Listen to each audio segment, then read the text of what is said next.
sir আপোনাৰ total bill হল 12,000 টকা আপুনি কেনেকৈ পেমেন্ট কৰিব বিচাৰে কাৰ্ড নে কেছ মই অনলাইন যোগেদি কৰিম নেটৱৰ্ক প্ৰবলেমৰ বাবে বহু অসুবিধা দেখা দিছে আপুনি বেলেগ কিবা এটা উপায় দিয়কচোন স্যাৰ আপোনাৰ নেটৱৰ্কে যদি কাম কৰা নাই তেন্তে আপুনি ফ্ৰী ৱাইফাইৰ লগত কানেক্ট কৰিব পাৰে পেমেন্ট পঠিয়ালো আপুনি চেক কৰি চাওক আমাৰ ইয়াত শ্বপিং কৰাৰ বাবে ধন্যবাদ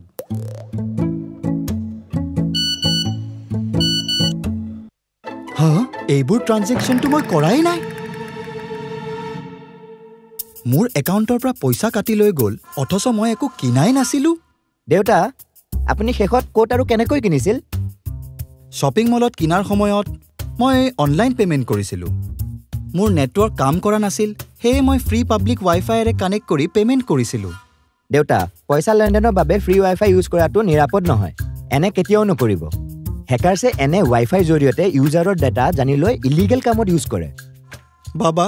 মইতো এই বিষয়ে একো নাজানিছিলো আপুনি যেতিয়া পইচা লেনদেনৰ বাবে ফ্ৰী ৱাইফাই নেটৱৰ্ক ব্যৱহাৰ কৰিলে তেতিয়া কিছুমান হেকাৰছে আপোনাৰ ব্যক্তিগত ডেটা পাই গ'ল আৰু আপোনাৰ বেংক একাউণ্টৰ পৰা অনধিকৃত লেনদেন কৰিব পৰা সুবিধা ল'লে সেই কাৰণে আপুনি এই মেছেজবোৰ পাইছে হে ভগৱান বৰ ডাঙৰ ভুল কৰিলো এতিয়া কি কৰিব লাগিব আমি লেনদেনৰ এছএমএছ দিয়াৰ নম্বৰ জৰিয়তে ততালিকে বেংকক জনাই দিয়া উচিত অথবা বেংকলৈ গৈ আপোনাৰ একাউণ্ট ব্লক কৰি দিয়াটো উচিত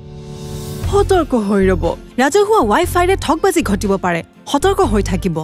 কৰণীয় সদায় সুৰক্ষিত ৱাইফাই নেটৱৰ্কহে ব্যৱহাৰ কৰিব এনে ঘটনাৰ ৰিপৰ্ট আপোনাৰ ওচৰৰ চাইবাৰ ক্ৰাইম পুলিচ ষ্টেচন আৰু national cyber crime reporting portal cybercrime.gov.in ত কৰিব অকৰণীয় ৰাজহুৱা ৱাইফাই ব্যৱহাৰ নকৰিব বিশেষকৈ ফাইনেন্সিয়েল লেনদেন কৰাৰ বাবে এনে লেপটপ বা মোবাইল ডিভাইচ হেক কৰিবলৈ সহজ হৈ পৰে যিকোনো সুৰক্ষা অবিহনে ৰাজহুৱা ৱাইফাই কানেকশ্যন ব্যৱহাৰ কৰে হেকাৰছে আপোনাৰ ইমেইল পঢ়িব পাৰে পাছৱৰ্ড আৰু অন্য গুৰুত্বপূৰ্ণ তথ্য চুৰ কৰিব পাৰে